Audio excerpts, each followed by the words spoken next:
আসসালামাইকুম আমরা পুরা ভাইয়েরা দাদারা দিদি আজকে আমি গরুর মাংস রান্না করব। তার জন্য কড়াইতে তেল দিয়ে দিলাম, পরিমাণ মতো তেল দিয়ে দিলাম। এখন কয়েকটা শুকনো মরিচ দিয়ে দিলাম, খাল, লং, গোলমরিচ, এলাচ,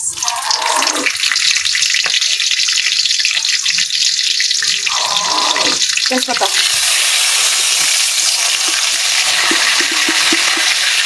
আস্তে জিরা।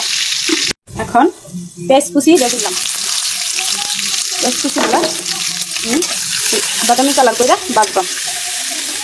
পেঁয়াজটা আমার হালকা ভাজা হয়ে গেছে। এখন এটার মধ্যে জিরার বাটা, পেঁয়াজ বাটা, আদা বাটা, রসুন বাটা এক লগে শিলপাটার মধ্যে বাটা লইছি, এটাই দিয়ে দিলাম।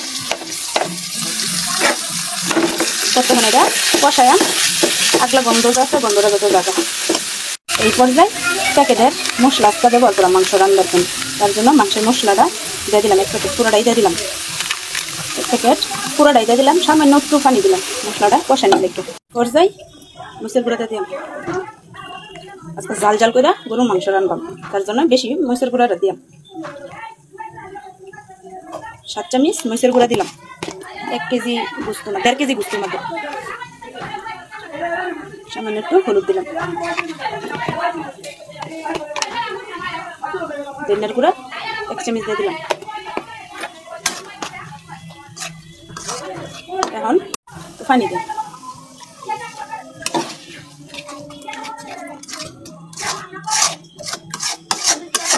সামান্য লবণ দিলাম। আমার মশলাটা কষানি হয়ে গেছে, দোয়া উঠতেছে, এই দোয়া যা উঠে দেয়, তেল বেশি উঠছে। এখন এটার মধ্যে গরুর মাংসগুলা দিয়ে দিলাম। আপনারা আমার মাংসের ভিডিওটা কম দেখেন, তার জন্য কম সারি,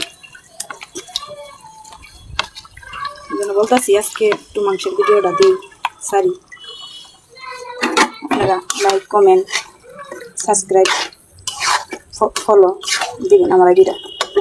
আমার ভিডিওগুলো সুন্দর হয় না বা ভাষাগুলো সুন্দরভাবে বলতে পারি না, এই জন্যই আপনারা আমার ফলো দিন না, সাবস্ক্রাইবও করেন না।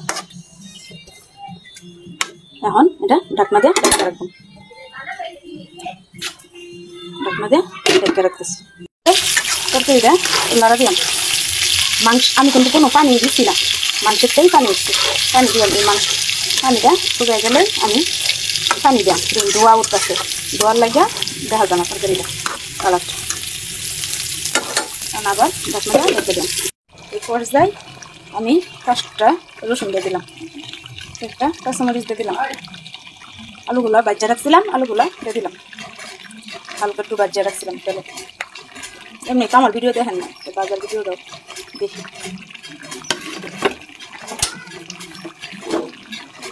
গরম পানি দিয়ে দিলাম।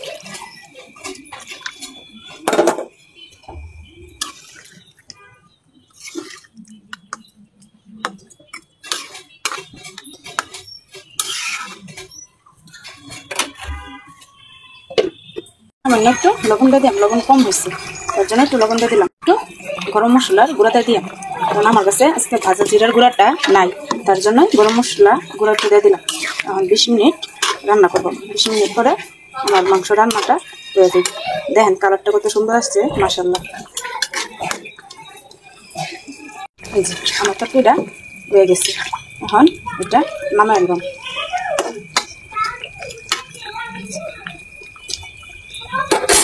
জুলজুলি রাখলাম, কারণ গরুর গোস্ত একটু জুলজুল না হইলে ভালো লাগে না খাইতে। জুলজুল রাখলাম। ভিডিওটা দেখার জন্য অসংখ্য ধন্যবাদ। আল্লাহ হাফেজ।